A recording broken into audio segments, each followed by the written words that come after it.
Hi, everybody. Welcome to our video book club. We have a very special guest with us tonight, Linda Hurtado Bond. I hope I said that. You did, Hurtado Bond. That's it. Hurtado Bond. And Yeah. I remember your old name, which was just Linda Bond, because it was, oh, she's the female James Bond. Did you do that on purpose? I did. My day job is as a journalist, and I go by Linda Hurtado. So when you read anything by Linda Hurtado, obviously it's fact, right? There's stories. I'm telling stories, but they're about real people. So when I decided to write fiction, I decided to use a pen name. My mother's maiden name is Bond. Her brother was James Bond, not the hunky movie actor, unfortunately. He was a law professor, but my uncle, I loved him. And I just felt because I write thrillers that Bond was a good pen name. So I started writing romantic suspense for Entangled, and I wrote under Linda Bond. Then they came to me and asked me if I would write just a straight thriller, take the kissing out, and just write like a murder mystery thriller. And so that's why I decided to write the next series under Linda Hurtado Bond. I don't know. I guess I just want to make sure that people, when they pick up a book, they know what they're getting. So Linda Bond's books are definitely sexier than the Linda Hurtado Bond books. Ah, see, I didn't know that little snip. Yeah. I thought, oh, she's just decided to go full name. It just really confused my data people because they're like, wait, we have a Linda Bond, but you just changed her name and they would keep changing you back again. And I'm like, let it Yeah. go. Let it go. Even though some of the books don't have Hurtado on it, it's fine. We will still keep them all together. She's still the same person. I just under the Bond umbrella, but I do get people that maybe have read my first three books that are looking for sexy romantic suspense. Mhm. So I just want to make sure that they know what they're getting. Does that make sense? Sure, it does make sense. And there's a lot of authors who have completely different pseudonyms for the different genres that they're writing in. And then there are some authors who write all kinds of different genres all under the same name. Readers can figure it out. We I'd be enjoy it curious just because what we I'd be curious what your readers think. They could put in the chat. Do they think I should just write under Linda Bond, or if I change genres a little bit, does it help if they know that by the author? Okay. Yeah, all Curious. right. Go ahead and put that in chat, what you think personally. And we won't count this as the after hours question. She doesn't even know about that. So it'll be our big secret. So, Linda, you are a crime reporter in real life. Mm-hmm. I've done a little bit. How? I've done a little bit of all kinds of reporting. I was a medical reporter for a while, crime reporter for a while, and now I'm just anchoring. I anchor 3 hours a day, so I don't really have as much time to go out and do stories. But I've been doing this for 30 years, so I've done a lot of different reporting. But the crime reporting was very interesting. And I just loved writing about it, marrying my two careers as a journalist and a fiction writer. And when my publisher came to me and asked me to write a thriller, it just fit. So I made my main character a crime reporter too, so I could write what I know. Oh, good. So do you have any stories that are real life that you can't really fictionalize because they might be too recognizable? Yes. In fact, when I went because I'm a journalist, I always like to fact check my books. So I asked a couple of detectives in homicide at the Tampa Police Department if they would read my book, All the Broken Girls, which is the first in this series. And they said they couldn't do it because one of the crime scenes in the book was way too close to a crime that they were investigating. So I had to go to Polk County, which is a neighboring county, and get the sheriff there to actually read the book because he was far enough away from the crime scene to be able to comment on it. It's crazy the things I see day to day as a journalist, especially now sitting on the desk anchoring for 3 hours. I'm reporting 3 hours of news, and I tell you, reality is stranger than fiction. And so there's no way I can't piggyback off that and pull some of the real life stories. However, I always change it so that nobody will recognize exactly what situation it is or what person it involved. But I do take little nuggets of my day job, and you'll find them in my night job as a writer, a fiction writer. So, when did you decide to go? When did you decide to start writing novels? You said you've been doing reporting, which also involves writing, and script writing, and actually, especially when you're doing reporting and stuff. So, when did you decide to start being a novelist? I always really wanted to be a novelist. I was that nerd in high school that walked around with a notebook under my arm and a pencil, and I would write down scenes and dialogue and as far back as I can remember. But I guess I never really thought it was a career. What does an author do as a career? And can you make money and pay your bills? I went the journalism route because it was a combination of everything I loved. I grew up in the theater, so there's a performance aspect to TV news. I love to be right where all the action is. I love current events and I like to write. So journalism, just kind of television journalism specifically, seemed like just a mesh of everything that I loved. And I got a job right out of college and started working in that field and really enjoyed it.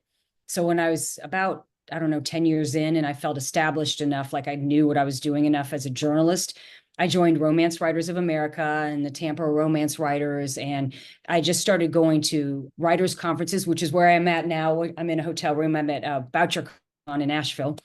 And so I just started learning the craft of fiction because, believe it or not, writing for television news is completely different than writing fiction. I'm telling somebody's story in 2 minutes on TV. So you strip out everything but the who, what, why, where, and when. And now you're writing someone's story and it's 400 pages. So I really had to start from scratch and learn how to write again in a different way. And attending conferences and learning from other groups of writers is really what kind of led me to it. Writers are my people. I have so much fun. That's why I'm at another writers conference. So I just started doing both. And I've been lucky enough to be able to continue a career doing both.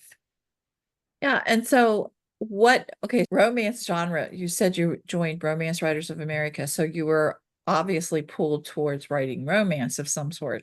So a lot of novelists have backgrounds in journalism, and they're journalists or they're lawyers. We don't know why, but that seems to be the two that do this. But what made you pick romance? Why did you want to incorporate that in it? Because now that you're moving strictly to thrillers, although I would say that these last two books that you've written have a romantic relationship in it, it just doesn't, it's not front and center. The suspense and the thrill is back there. So what drew you to romance? I always loved reading romance. Kathleen Woodward and even Judy Blume back in the day. I love, who doesn't love? And isn't that one of the ultimate goals in life, is to find that person that is your person? Even in, like, I just read TJ Newman's Worst Case Scenario, which is a commercial fiction book, right? Airplanes crashes into a nuclear power plant. Even in her books, there's a thread of love, of a relationship, because really that's so central and important to all of our lives. I think any kind of book would be missing without that, because it's what drives and motivates us, the desire to be loved and to find someone who is a perfect fit. My first 3 books were sexy James Bond type novels, and they were fun. Mm-hmm. And this is a little bit more serious, and we do the thriller series is, but love is still a part of life. And so it's got to work its way in there. Yeah. And speaking of the series that you're writing now, you have really incorporated a lot of the Cuban American elements in it, the characters, and the current book, All Missing Girls, you actually go to Cuba for 48 hours. So what kind of research did you have to do that? I know that you met your husband in Cuba on the job. So it's like, how did that all stir together in the background to make this book on this series work for you? A couple of different ways. When I went to Cuba as a journalist and I met my husband on assignment, I really fell in love with the country and the people. And then my husband and I now have 5 kids, 2 from his first marriage. We adopted a Cuban relative of his, and then we had 2 kids of our own. And his mother and all the siblings and brothers live in Tampa, where I live. And so we raised our kids in this Cuban American community. And I really wanted to show the world how wonderful it is and how close the Cuban American community is. And so and Cuba too, because most Americans won't have a chance to go to Cuba like I did as a journalist. So I want to take people there. And when you walk into the kitchen, I want you to smell the food boiling on the stove. And I'm going to take you out back to the altar. And it's different because when you're in Tampa, Florida, there may be an altar to Santeria in the back, but nobody talks about it. But in Cuba, it's like it's in the front yard. Everybody knows. So there's a difference. Family's so important in the Cuban culture. And I wanted to make that really essential to both of these books, even though they're serial killer thrillers. And the third book that's coming in February, same thing. Family is central to it. And ask the question, what would you do for those you love? And in this case, just about anything. So it was important to me to showcase that community, to have a Cuban American strong female lead. And I just wanted to bring people into that world that I love so much. And I hope they love it too, even though it's a thriller. Yeah. I know that I really felt, because I've been to Puerto Rico a few times because that's where my husband's family is from, and the islands are close to each other. And so it's just like when you get off the airplane and you're just walking outside, the sweat, doesn't matter what time of the year it is, the sweat just, the smell and the feeling is just very damp. And there's not a lot of air conditioning in many places. No, it's air cooled, as they put it. It's a fan.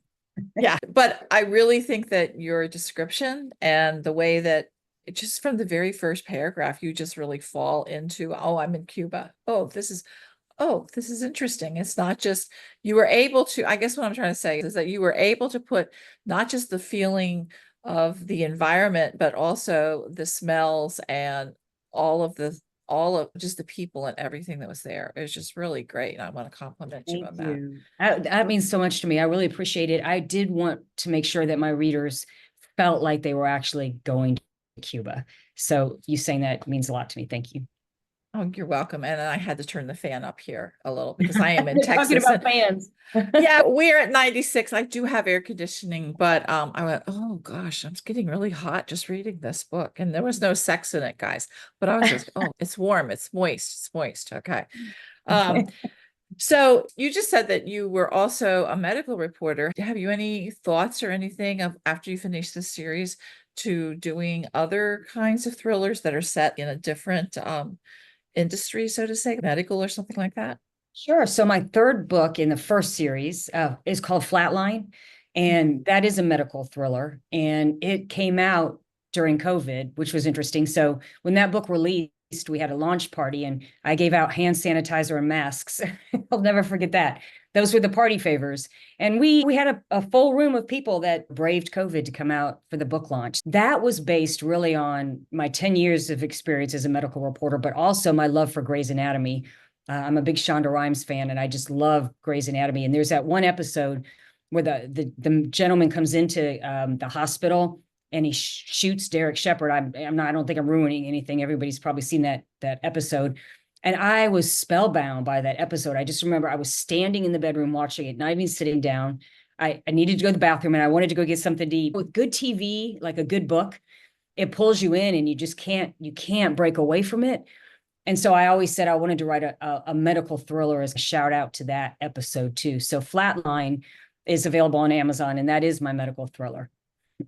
Okay, but it has romance in it too. So for those Yes. people who like to have just a romantic relationship somewhere in the book, but want to just stick with the thrills and chills and fast-paced dead bodies popping up, or possibility of a dead body at any second now, what do you have in mind for the future?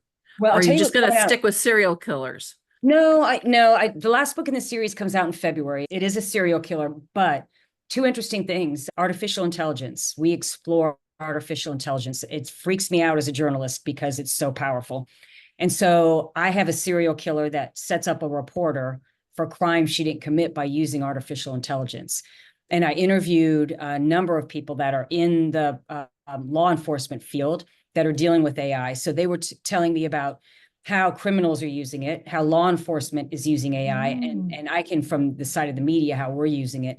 But you could put somebody at a crime scene, literally, like someone like me, because if you were to Google Linda Hurtado or Linda Hurtado Bond, pictures of me would come up because I've been in the media for 30 years. So you take all those images and you run it through one of these language learning models or artificial intelligence, and they can come up with a video that is so lifelike. And then they can put fake me in surveillance video at somebody's house by hacking into the system, and you can see me leaving a crime scene.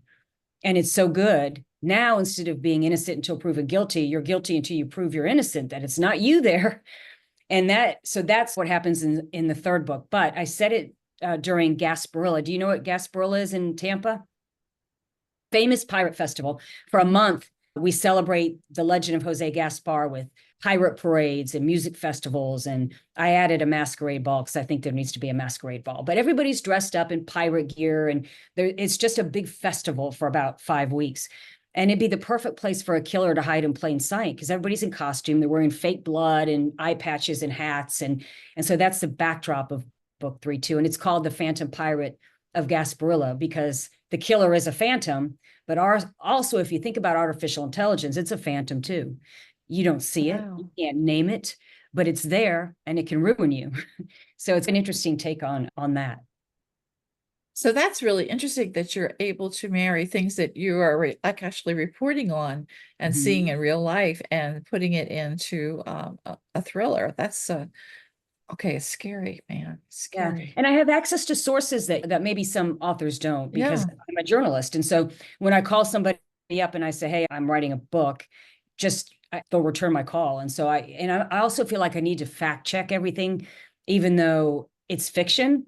I want it to be as close to reality and real as possible. So I do a lot of sourcing my books before I put them out. Okay. And so when I was doing a little research on you, I thought, oh, this lady's crazy. She was the first passenger for her 18-year-old daughter flying without an instructor. Yes. Okay. Let me just really quickly tell you the backstory of my daughter flying. So I have 5 kids and all of them have gone the medical route. My father was a pilot in the United States Air Force. He flew the big C-141s and he passed when I was 8 months pregnant with Jackie. Out of the blue, she asked me if she can go on one of these Eagle flights, which are free. And you find someone, they take you up on a flight. And by the time she was done, she didn't fly the plane, the pilot did. She turned around to me, she was 16, and she said, I want to fly. She got her pilot's license the same year she got her driver's license. So I feel like my dad's spirit is up there with her flying because it's just too coincidental. So when she got her pilot's license at 16, I had to be the first passenger because I don't know, I just feel as her mother, it was up to me to say, yes, I believe in your dreams and I believe that you're good enough to do it. And so I had to be her first passenger. And she's the boss, man, up in the air. She's the boss. Like she takes it seriously. Was I nervous? Yes. Because I don't even like to fly. I don't even want on the Delta jets with this 65-year-old pilot who's been doing it his whole entire life.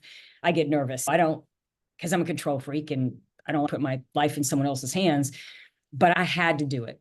I had to fly with her. You got to show your kids you believe in them. And you survived. I survived. She's actually a really good pilot. And she didn't do any flips or crazy stuff with me. She knows I don't. No. It was a very smooth flight and I was very proud of her. She's going to Delta, by the way, November 1st. She got hired by Delta. Oh, really? She's going to fly. Oh, wow. Okay. And she didn't have to go the Air Force route. Lucky her. Good for her. Yeah. And mom gets to fly for free. So I'm glad. Oh, it's fun. Yeah. Yes. I worked for American Airlines for many years, so I got to fly for free too. It gets a little boring after a while, but it's okay. Yes. It's nice to fly for free. I will say that. Okay, we are now going to flip over to our fresh fiction facts, which is where I ask you rapid fire questions and you have to answer them off the top of your head. Oh boy, don't think about these too long. Don't dwell on them and don't take them too seriously as well. Okay, so are you a dog or cat person? Dog. Georgia Bulldog. Okay. I had 2 English Bulldogs named Athens and Sanford after the University of Georgia. Great. Okay. What is the genre you never want to read again in your life?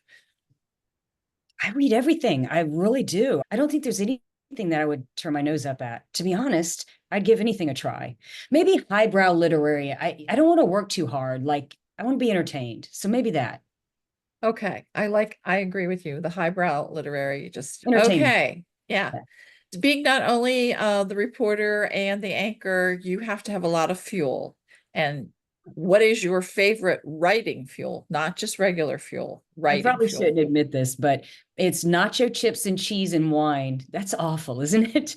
That's really awful. My husband says he knows I'm going into the cave for a very long period when I pour a glass of wine and I make nachos. He's leave her alone.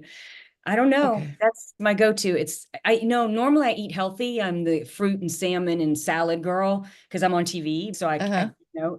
but when I'm writing, it's comfort food. I don't know. Any particular kind of wine or just whatever was on sale? Usually Cabernet, like a full body red wine. Yeah, Okay. but you have to watch it because you're writing. So it's one glass of wine.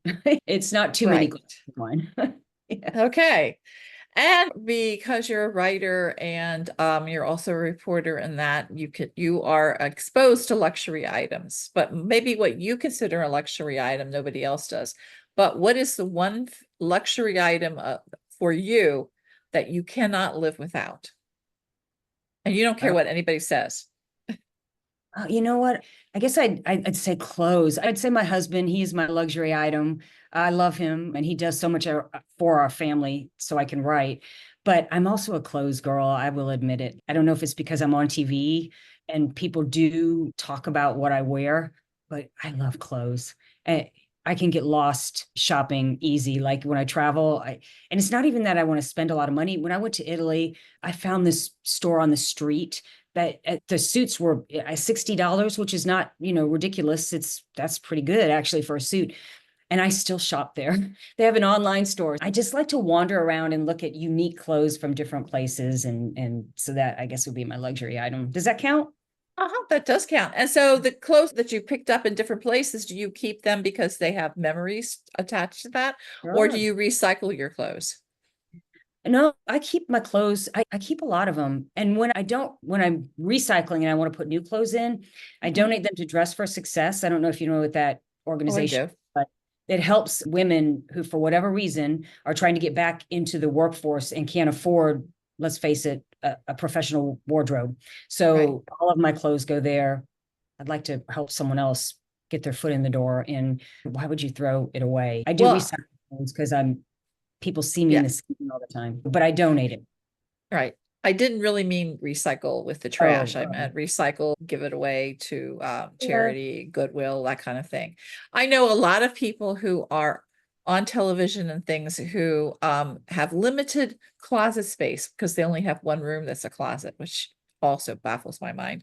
But the things that they go, well, if it's one in, I have to put one out. So I was just figuring, what was your one out and how hard is it for you to actually put the one out? Because you're like, because I would think that if I had shopped on the streets of Italy and found this most adorable suit, that it would not only be when I was wearing it on television or whatever, it would be all the memories of finding it and the trip to Italy and all of that is all attached to it. Is what I'm trying to say. Yeah. I kept a lot of my clothes, but recently the kids moved out of the house. All five, they're all adults now. So I guess what I'm saying. So we sold the house and we moved into a condo. So I was forced to downsize. I'm sorry. I I know understand. it was very hard. It's Yeah. okay. All right. If you're in a very tall building and you happen to be in an elevator and the elevator stops suddenly, Mm. who would you like to have in the elevator with you? A firefighter who knows how to how to get out. A brave firefighter to crawl through the roof and go get help. Yes, exactly. Exactly. Okay. What are you, a pantser or a plotter? Plotter. I'm definitely a plotter. In fact, I take some time. I'll turn in outlines that are 15 pages long.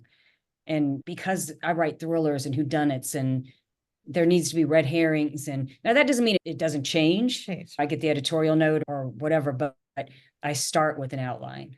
Good. So you at least know who the murderer is. You're not Yes. like, And we've had authors who come on and said, I'm as surprised as anybody else when I find out who the murderer is. We're all like, okay. I envy writers who could do that. I honestly do. Because I guess they're going with the flow. I think that's powerful. But I don't know, maybe because of my time constraints, I have to have it plotted out and go with it that way. But everybody's different. Yeah. So you told us about your nacho obsession.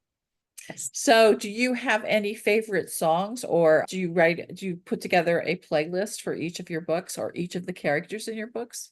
Love 80s rock and roll. Sharon, is that you said that too, right? I'm an 80s girl. Mhm. Love the hair bands. Give me sexy Bon Jovi all day long and I'm good. But interestingly, when I write, I put one song on and it changes depending on what I'm writing. And I play it over and over again. It's almost like an earworm. So if different songs are playing, it might pull me out of the story and I'm like, oh, I like that song. It reminds me of a concert back in 1989. But if it's the same song, it becomes like white noise. So I'll just listen to the same song for hours. And it's almost hypnotic and it gets me deep into the world. And it's really hard to break me out of that. And that's why I do it.